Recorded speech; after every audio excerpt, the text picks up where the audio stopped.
जग हे एक रंगमंच आहे आणि आपण सगळे बाहुले आहोत परमेश्वराच्या हातातले, आणि याचे जे धागे आहेत ते परमेश्वराच्या हातात आहे. पण कधी कधी माणूस स्वतः एक बाहुलं बनवतो आणि त्यात जीव टाकतो आणि मग त्याला परमेश्वर आशीर्वाद सुद्धा देतो.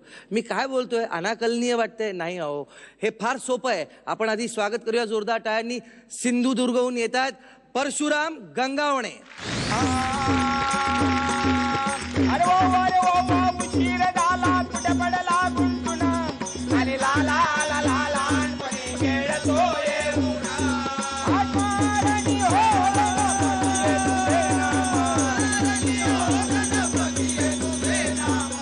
देवजी गणेशूरा. अशा प्रमाणे देव गजानपती नोर्त नाचन करून सभेच्या ठिकाणी प्राप्त झालेले आहेत आणि त्यांच्या मागून त्यांचे सेवक निघालेले आहेत. भजरे गणपती दीन दयाला, भजरे गणपती दीन दयाला, हे भजरे गणपती दीन दयाला, भजरे गणपती दीन दयाला. आता चला रे बाबा जाऊ पंढरपुरा, रे भक्तानो जाऊ पंढरपुरा.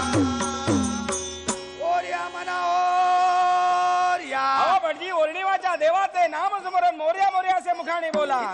कशाच बोलावलं त्या अगोदर? या ठिकाणी मराठी पाऊल चलते पुढे. या ठिकाणी आज आपण आलेलो आहोत आणि या ठिकाणी देव गजानपती त्यांनी आराधना केलेली आहे आणि देव गजान गणपती या सभेच्या ठिकाणी प्राप्त झालेले आहेत. त्यांची पूजा केली पाहिजे. तुझे साहित्य पाहिजे. अशी साहित्य कोणती लागते बरं? 1.25 शेर नारळ आणि 1 तांदूळ म्हणतो. 1.25 शेर नारळ आणि 1 तांदूळ.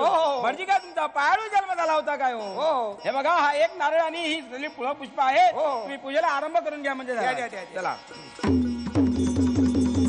केशवाय नमः माधवाय नमः गोविंदाय नमः खा देवा खा भजन समर्पयामि वोत्तम नमः हो राम नाम हो.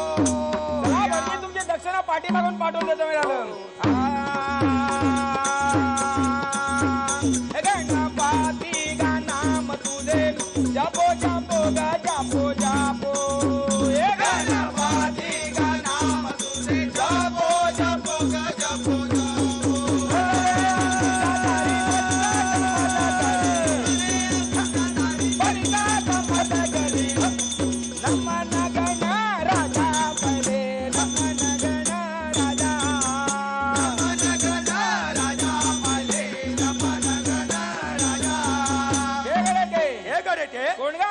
आम्ही रिद्धी सिद्धी देव गजानन गणपतीच्या दासी आहोत. इथे येण्याचं कारण तरी असं कोणतं असावं? देव गजानन गणपतीमुळे नवस केले होते. असे नवाज कोणते केले होते? देव गजानन गणपती आम्हाला जर मुलं झाली तर तुझ्या पुढ्यात आम्ही फुगडी घालू असे नवस. तुम्हाला किती मुलं झाली? हो, मला 1.5 झालेले आहे. आता हे 1.5 कसं आहे बघा. देव गजानपती नवस परिपूर्ण तुमचे परी फेडलेले आहेत आणि देव गजानपती नवस तुमचे राहिलेले आहेत.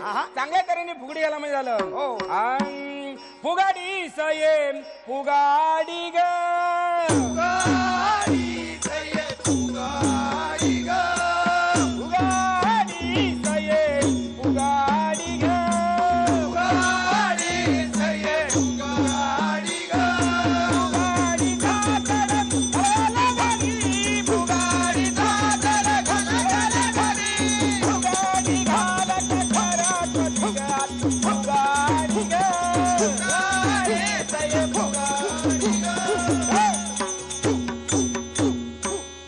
बाप बडोन बडोन हात लाल झाले. कमरेचा काठा मोडला हो. संध्याकाळी चांगलं मॉलिश करून घ्या म्हणजे झालं. चला आपलं नाव सांगा.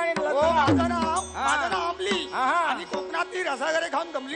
किती नाव तुमचं छान आहे. चला चला चला.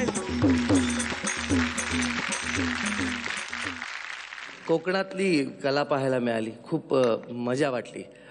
तुम्ही एक म्युझियम बनवलंय तुमच्या गावामध्ये. हा सर. सगळ्या गावकऱ्यांसाठी यांनी हस्तकला आणि बाकी यांची जी कला आहे, बाहुल्या आहे, त्यांचं एक म्युझियम गावात यांनी स्वतः बनवलेलं आहे.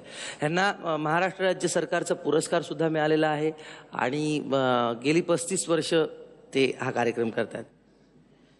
कसं काय वाटलं तुम्हाला मकरंद सर? एकदम झकास. जमेची बाजू सांगतो म्हणजे मला गंमतच वाटली. बाहुल्या ग्रेट आहेत, छान आहेत, त्यातले फारच काही काही गोष्टी गोड होत्या, फारच अप्रतिम. कारण का काय या सगळ्या कलांमध्ये ना काहीतरी गंमत असायला पाहिजे. तर तुम्ही जे जे गात होता त्याच्यात सुद्धा एक गंमत होती. म्हणजे बाहुल्या छान वापरल्या गेल्यात, हँडल चांगल्या केल्यात आणि त्याच्याबरोबर तुमची गाणी, दोन्हीकडनं आम्ही काहीच बोलू शकत नाही.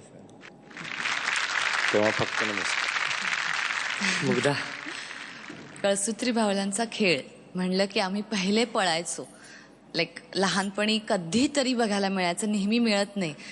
तर आज पण जेव्हा हे सगळं सेटअप चाललं होतं मला खूप मजा येणार आहे असं वाटलं होतं आणि ती आलीच.